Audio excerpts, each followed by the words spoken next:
1, 2, 3, 4, 1, 2, 3, 4.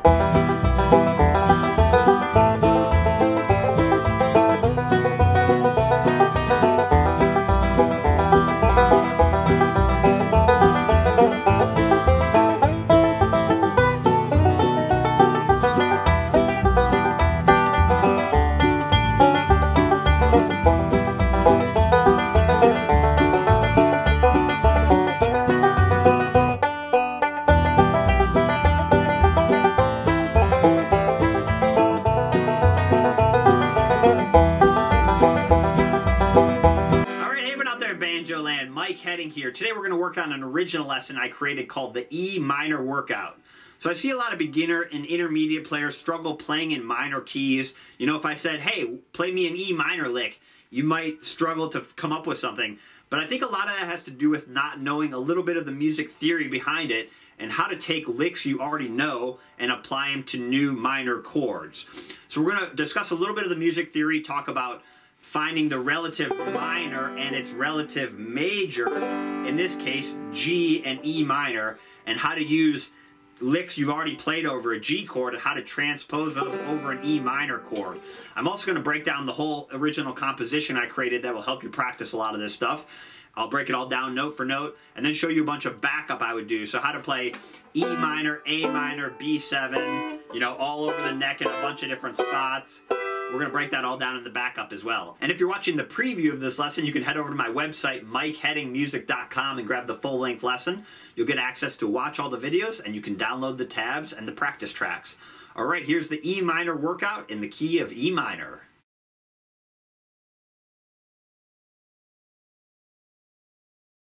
Alright, let's start breaking down this E minor workout lesson. So first, before we start breaking down the solo itself, let's take a quick look at how to find the relative minor.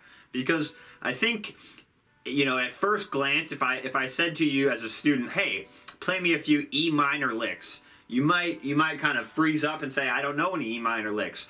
But I think if you understand the relative minor and the relative major, you can find a lot more licks, and you probably do know some E minor licks even though you haven't thought about it in that way. So let's take the three notes of a G chord real quick. We have G, B, and D.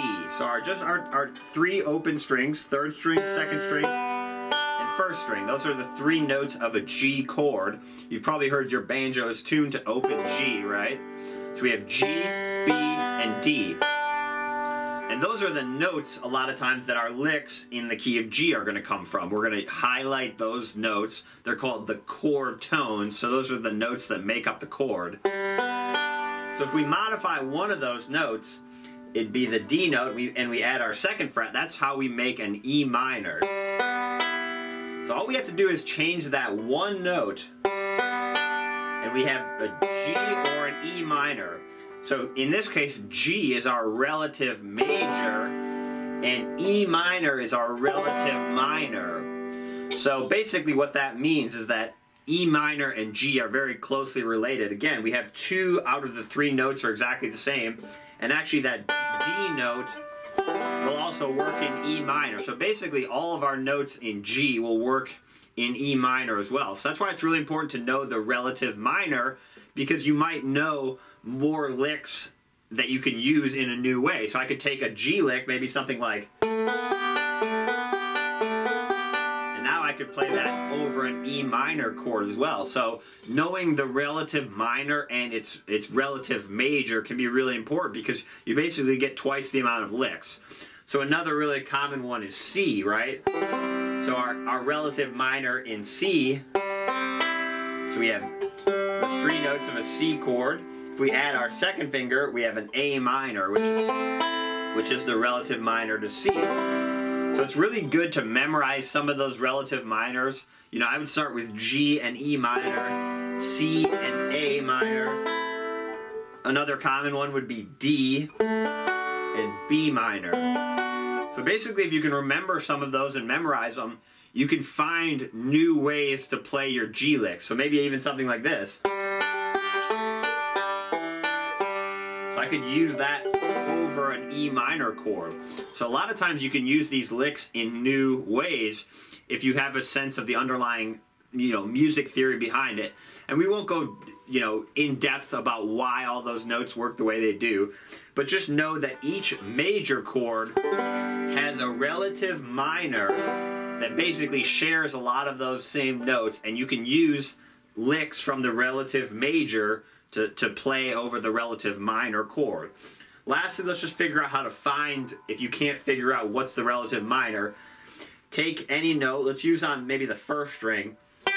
So in this case, let's start up at the 5th fret, that'd be our G. If we walk down 3 frets, 1, 2, 3, that's our relative minor. So anywhere we can do that, 1, 2, 3. If you wanted to do it on C at the 10th fret, you got 1, 2, 3, that's your A minor. So anywhere you can find that, and you can do it on whatever string, it doesn't matter. 1, 2, 3. You just go down 3 half steps, so 3 frets. 1, 2, 3. That's your relative minor.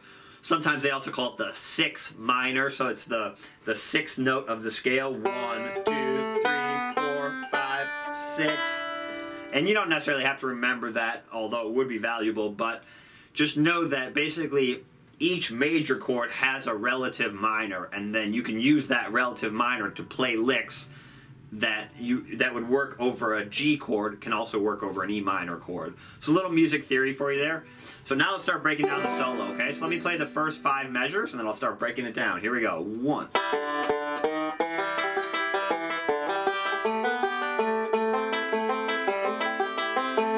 Let's do that a few times. 1.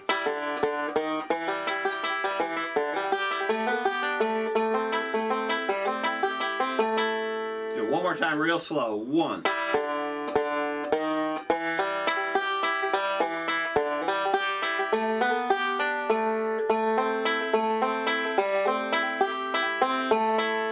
we're going to start with a pickup, and we're basically going to be kind of in this E minor, except we're just going to have our 3rd finger on the 2nd fret of the 1st string, and on the end of beat 1, we're going to pinch strings 3 and 1 with that note down.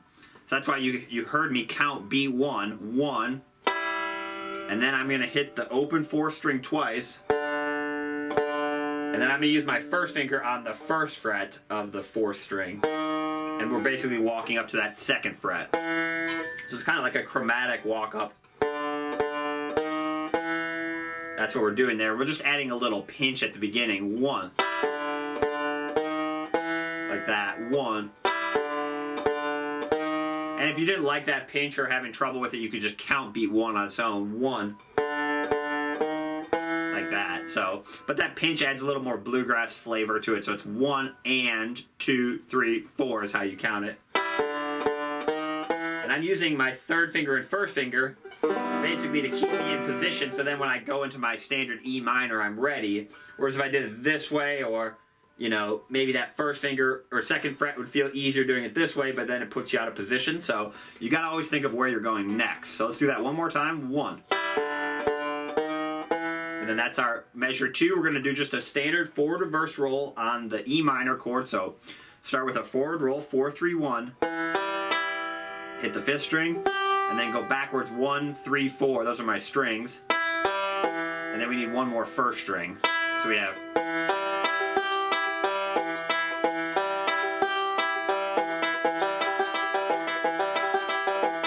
too hard. We're just kind of highlighting that 2nd fret low string, 4th fret, or 4th string, 2nd fret. That's our E note. So again, we have 1. Now measure 3, we're going to do an open 2 hammer on the 4th string while doing an alternating thumb roll. So 4, 3, 5, 1. There are my strings T, I, T, M. Landing that hammer on right as I pick my index finger. And if you're having trouble with that, just take the hammer on out for a second. And then add it back in. Your right hand shouldn't change if you're doing it right. And then we have a 2-3 slide. So take your 3rd finger off, do a 2-3 slide on the 3rd string, just open T, I, T, M. Again, that's a G lick over an E minor chord, so we're going.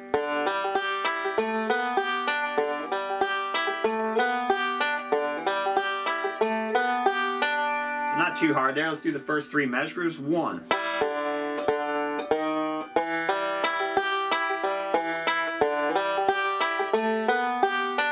A little faster. 1.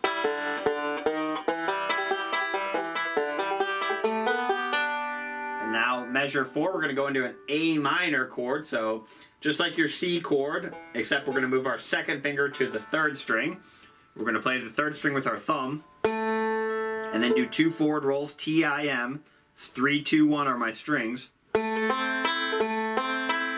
we have 1, 2, and 3, and 4, and beat 1's a quarter note. So don't rush that. So it's...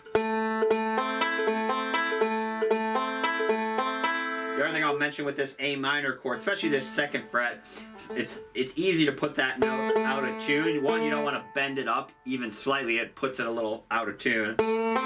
Hear that? The other thing is if you press really hard on that 2nd fret, it can put you a little bit sharp. So be careful you're not pushing down too hard there.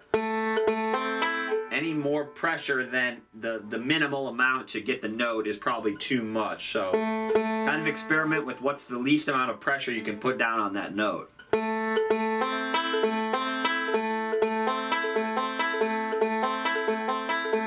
then yeah, just make sure you're giving the beat 1 a full quarter note. So it's 1. Measure 5, not too hard, stay in this position. We're going to do a forward reverse roll on the A minor just with an open 2 hammer on to start. So 3, 2, 1, T-I-M, open 5th string, and then backwards. Again, take the hammer on out if you're having trouble.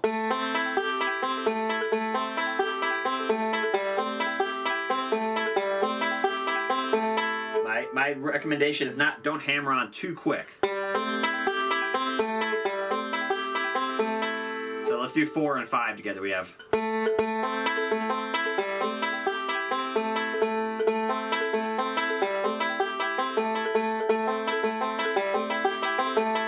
Not too hard. Let's do the first 5 measures. Here we go. 1.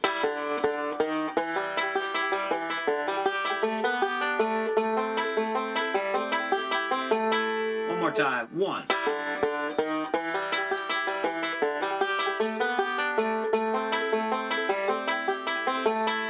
Now measure 6, we're going to slide up to a B chord. So it's like a B7, but we're just going to do a partial chord. So you basically take your first finger off, and you're going to slide this shape just up to the 4th fret. So you're going to go. And I'm doing a forward roll there. So I slide up from 2 to 4 while rolling. And then keep rolling forward. And then I need 2 more notes, thumb, index. It's basically just a modified B chord. Instead of doing it like a bar chord, like that, we're just doing kind of a partial chord. Notice how we're using the open 2nd string, that's a B note. It's just kind of it's a B chord without committing all the way up to this bar chord. Because if you commit to this bar chord, it's harder to go backwards. Whereas if I do it this way, now I can just slide back down or do whatever I need to do. I have more flexibility to move around if I do it this way. So again, you go from this A minor, and then you slide the whole shape up. And yeah, obviously make sure you're not hitting the 4th string there. We're omitting that string. It's also a good test of your banjo to see if it's in tune. Hopefully those notes should be the same if you're in tune. Again, make sure you're not pushing down too hard with your 2nd finger or bending that note. You know, it's easy to make that kind of sour, so be careful there. The other thing you might do is move your right hand up very slightly. Just give a little sweeter tone than maybe back here's a little harsher. That'll be up to you, but. And then we're going to slide back down to the 2nd fret with your 2nd finger. And then we're going to put our 1st finger on the 1st fret of the 1st string. Kind of like a D7, except we're going to move our 1st finger down to the 1st string. That's like a B7. We're going to not play the 4th string again, but we're going to play the top 3 strings. We're going to do a forward reverse roll. And then open 5th string. And then backwards. And then we're going to go back into an E minor. So let's do 6 and 7. We have.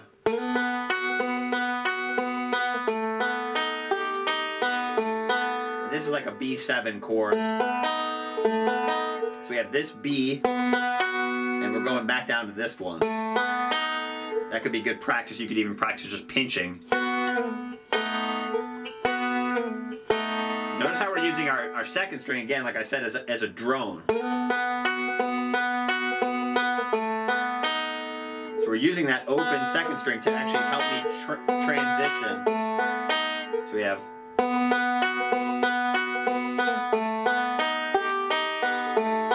And then right here, move back to your E minor and do an open 2 hammer-on with a forward roll, 4-3-1, and then 5-3-1, and then 2 more notes, 4-1. So we have...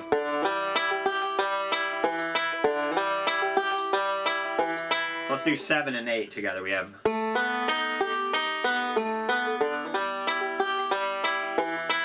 A little faster.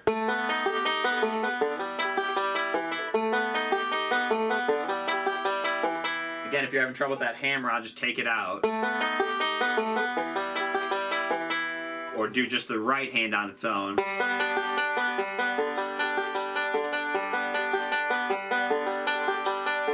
Just doing the right hand of 7 and 8, and then add the left hand back. And then measure 9's a little fill lick. We're going to do another open 2 hammer-on. Stay in your E minor. And then we're going to do a pull off on the third string. And I like pushing for this one. So we have...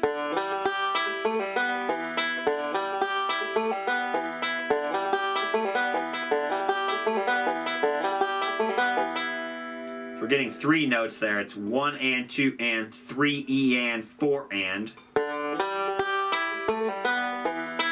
And again, just do the right hand on its own if you're having trouble.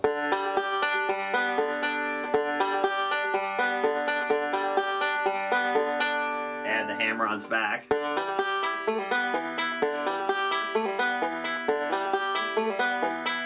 Let's do 8 and 9 together. So we have... And those are just, again, kind of like fill licks. You could go back and do measure 2, you know, do the forward reverse roll if that feels more comfortable.